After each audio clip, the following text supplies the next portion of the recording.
Zillions,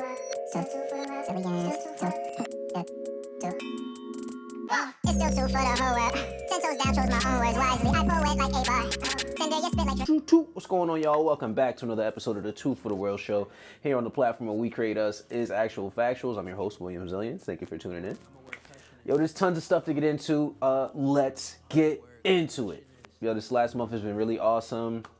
Took a little time off from the socials and video stuff to focus on more music. Recently just dropped a brand new 8-song project called Intuition. You can check it out on wecreateus.com. It's available there for free download if you're interested. But hey, it's also on every single streaming platform. Yo, it's on there right now, and it was a project that I felt was it like sort of all came together really perfectly around the time of my birthday, which was great. Birthday was awesome, by the way. Took a nice little road trip out to Astoria, Oregon, which, if you don't know, is one of the main areas they shot the movie The Goonies in. And I'm a big, long time Goonies fan, so it was amazing to be able to actually see. Like, the community is so preserved there, for real. Like, shit looked just like the movie. Like, it looks just like the movie. It's so weird, but also it was an amazing experience because, you know, it's one of those times where I felt like I had been somewhere, even though I know I hadn't been there. All of these like faux memories that I had driving around. It was just a great experience. The beach was awesome. At one point in the day, once low tide was starting to come in, you can see like the reflection of the ocean on like the remaining water over the sand. So like you couldn't really tell where the ocean and the sea started and began. Yo, shit was just mad beautiful. Like. And it was just the perfect opportunity for me to be able to celebrate my birthday and also connect with my inner fanship of something that I've loved a really long time. It was an awesome experience. 8 songs, I poured my heart into it. Written, recorded, mixed, and mastered by yours truly. I think it's really solid stuff. I'm gonna get into some episodes that talk about, you know, more this, get more into the specificity of the lyrics of each song. That's something I definitely want to do. Coming up soon, so look out for that. But yo, Intuition is something I feel so good about. It travels so well audibly. Like as an engineer, I've come a very long way. So I'm I'm pumped for this project to be out and for you guys to get a chance to connect to the work. And for everybody who has had a chance to listen to it, as I've had some great feedback from it so far from people who have like pushed play on it and like what they heard. Yo, thank you so much to everybody who's been supporting the dream, supporting the work, supporting the pen. You feel what I'm saying? Fucking Lord knows how many hours goes into making one song. You know what I'm saying? So for everybody who actually listened to the whole project, look, I appreciate y'all from the bottom of my ticket, for real. Thank you so much, for real. WeCreateUs.com. All right, so moving on. You know what I'm saying? I want to talk about Doctor Strange and this whole multiverse of madness situation I went and checked out the other day. Doctor Strange and his abilities, Doctor Strange and his magical fucking capabilities makes him a character in the Marvel universe that, I mean, it is what it is. So much is centered around who he is as an individual. So I guess where I'm more interested in is, where's the MCU going after this movie? There was a lot that was revealed to us.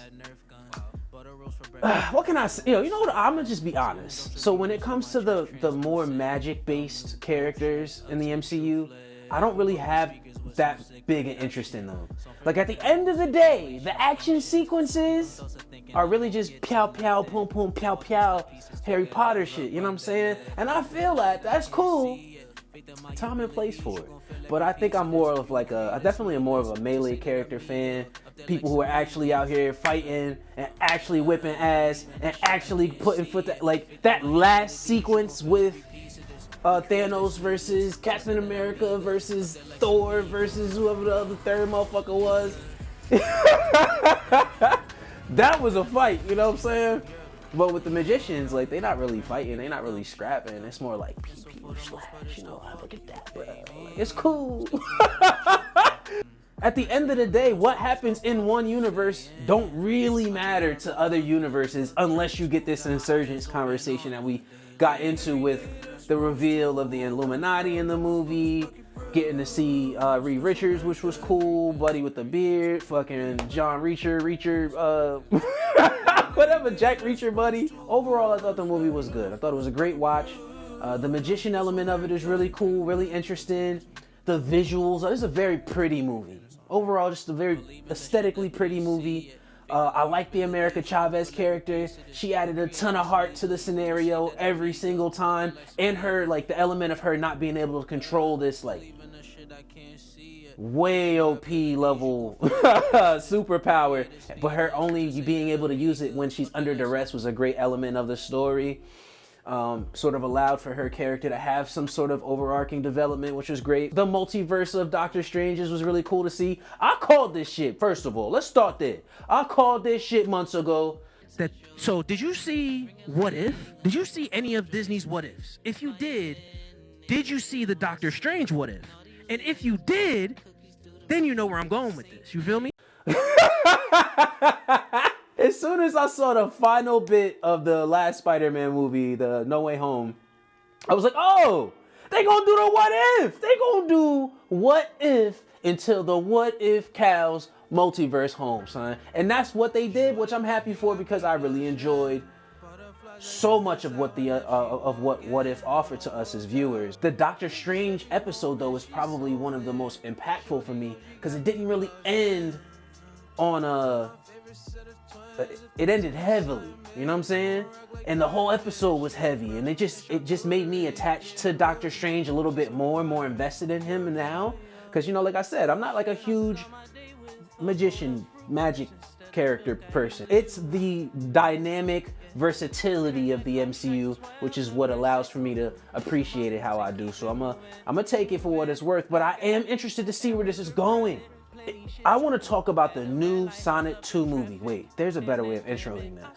I want to talk about the Speedsters cinematic gold that is Sonic 2, bro. Sonic 2 is so outstanding. 2 years ago, I was talking about how Sonic 1 was the Speedster movie that all of us real Speedster fans deserved. 2 years go by, we got the Zack Snyder recut of the Justice League, which was pretty fire. We got to see Barry Allen really flushed out on the silver screen. Fantastic. But we not really no closer to getting the Flash on the screen for real. We like all of that drama behind all of that. It's too much drama happening with it. I just heard Ezra Miller just got dropped from it, and then they're like looking to possibly find other actors for it. So we not no closer. So if we talking about whole movie Speedster killing, there's only one. The undisputed champion and grandmaster of the Speedster conversation on the silver screen. And that's my man Sonic. Yo, I'm not going to talk too much about the spoiler elements of it, but I had such a good time with this movie from the very beginning to the very end. All of the side character stuff, which was executed so well. Dr. Robotnik, him starting, like the movie sort of kind of starts with Jim Carrey's narration of where he is on this mushroom planet, and his kookiness has developed over, I think it was like a year or two since he's been stuck in this whole other, what is it, a dimension? Is it a dimension or is it a universe? Is it a dimension or a universe? Then he finally comes back and now he's bald now. He actually looks like, like Egg Dr. Robotnik, the Eggman. Sonic really offered us a lot in the first movie by himself, but the ensemble, bro. The ensemble cast of faces oh too familiar. So we got the CG character element and we got the human element. I felt like in the first Sonic, CG characters clearly for me, outshine the human element of the movie. But in the second movie, not so much. There's some great side story, human activities going on that really threw me for a loop, that were really funny, that just made the movie that much more of a fun experience that really didn't have too much to do with Sonic. Like, there's this whole, the sister of the wife of the best friend of Sonic, who's, she's like busting homies chops the whole movie. She's getting married this one. there's this whole situation that I'm not gonna spoil for y'all, but there's tons of great mini stories happening in between. And then we get the Omega level clash of Sonic versus Chaos Emerald Dr. Robotnik. Ugh, fam. The capability of Speed exhibited in such a way, I mean, it's sort of like, damn, this is what I've been wishing that I could get from a Flash movie. It's right there.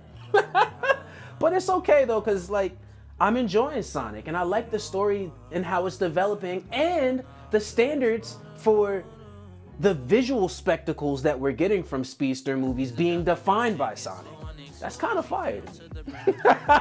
But y'all, I don't want to eat up too much more of your time. Thank you so much for tuning in. It's been another episode of the Two for the World show here on the platform where we create us is Actual Factuals. I'm your host, William Zillions. Thank you so much, and stay true. It's still super. Stimulation comes from these jewels. Elevation comes when I drop them. Hella greatness, I pull like Brian. All my efforts, maximum always. You can't touch this like hammer. Face down, you're blocking all your hallways. Inspired, I'm your neighbor with the fire. Borrow sugar cable wires. If I got it, then you got it. And it's Friday, yeah, this toast is for the progress. All the knowledge we've acquired, victories. Another nonsense we create. This is the logic undervalued over time. And ain't no moment like this moment. Every moment, perfect timing. Yeah.